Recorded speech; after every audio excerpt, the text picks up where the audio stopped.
What up? You already know this is Punch, Drunk, Boxing, a.k.a. Mr. Moo! Shout himself. Ladies and gentlemen, good morning, baby. Good morning. You brushed your teeth, you had your coffee, you took a shower, you smelling good, you smelling clean.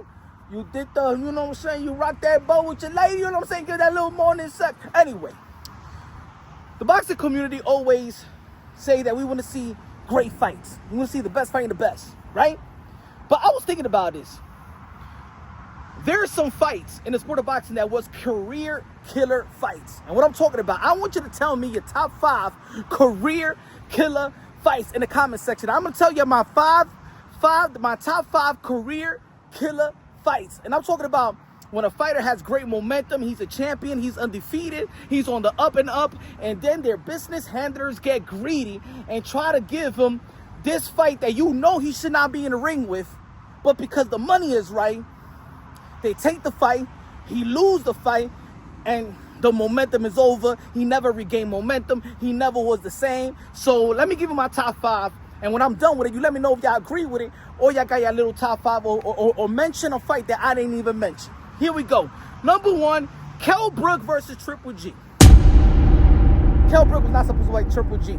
Kell Brook was the IBF welterweight champion, moved up to fight Triple G, got his his orbital bone broken, then moved down right after to face Earl Spence, got his other eye broken. He had a great potential, and because the greed of his team lost momentum. Let's not forget that Kell Brook was one of the fighters that could have been a potential opponent for Floyd Mayweather. Remember when Floyd Mayweather fought Manny Pacquiao after the fight? You know what I'm saying? Jim Lampley and Max Kellerman was saying, who's going to be the potential opponent for Floyd Mayweather, right? And they mentioned Kell Brook, Danny Garcia, and Keith Thurman. So thinking about it, he was already almost in line to face a Floyd Mayweather. Now, okay, what about this other fight? Adrien Broner versus Maidana. Now, we all know that Adrien Broner was supposed to be the predecessor to Floyd Mayweather, man.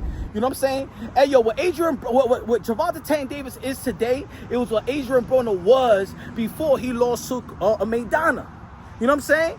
Everybody thought he was going to be sometimes at least close to what Floyd Mayweather was resembling, not in the ring, but outside of the ring, right?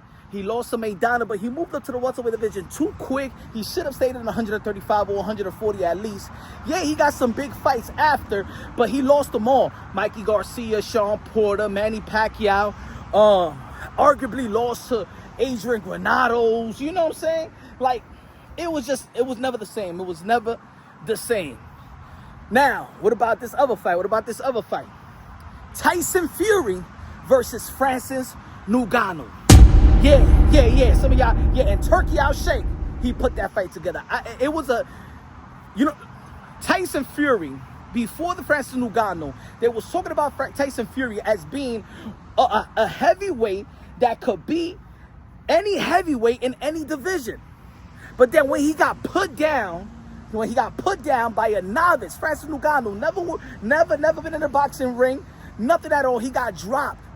And before that, we were supposed to have the Undisputed. And leading up to the Undisputed with Alexander Usyk, it's a fight that we wanted to see in almost quarter of a century, right? To crown the heavyweight Undisputed. But it didn't have that great momentum because now we was looking at Tyson Fury like he's not that guy. As a matter of fact, he embarrassed the whole era because now, of course, we're looking at this like this is the weakest heavyweight era in the history of boxing because you got dropped by Francis Ngannou and you haven't won ever since. Career killer move. What about this one? Blachowicz versus Parker. Now, Blachowicz was on the up and up. People was already predicted that he's going to have some type of George Foreman career. They was already comparing him. He was not supposed to fight Parker on one day's notice. That's a career killer. That's being greedy. And then what happened? He got knocked out. The guy that was actually creating some type of buzz of the up-and-coming fighters, you know what I'm saying? But Cody lost to Parker. Then he got a draw versus Hefe Ajaba. Career killer move right there. We don't know if he's going to be back. We don't know if he's ever going to be the same, right? I could have said Jared Anderson too. That fight with Cody, that was too soon. But I'm gonna say Cody versus Parker.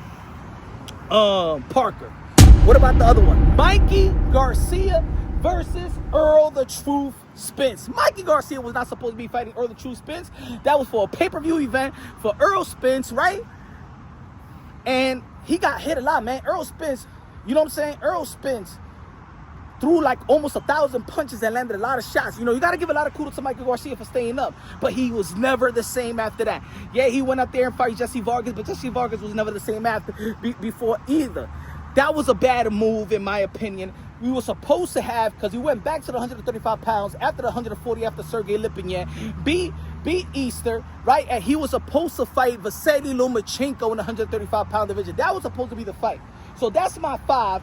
Y'all let me know. There's more fights I know in the history of the sport of boxing or recent. Let me know your fights, your career killer fights, and what these fighters could have been if they never would have gotten those fights. Y'all already know, so smash the like button. We creating content out here. You know, love y'all. God bless, and on to the next.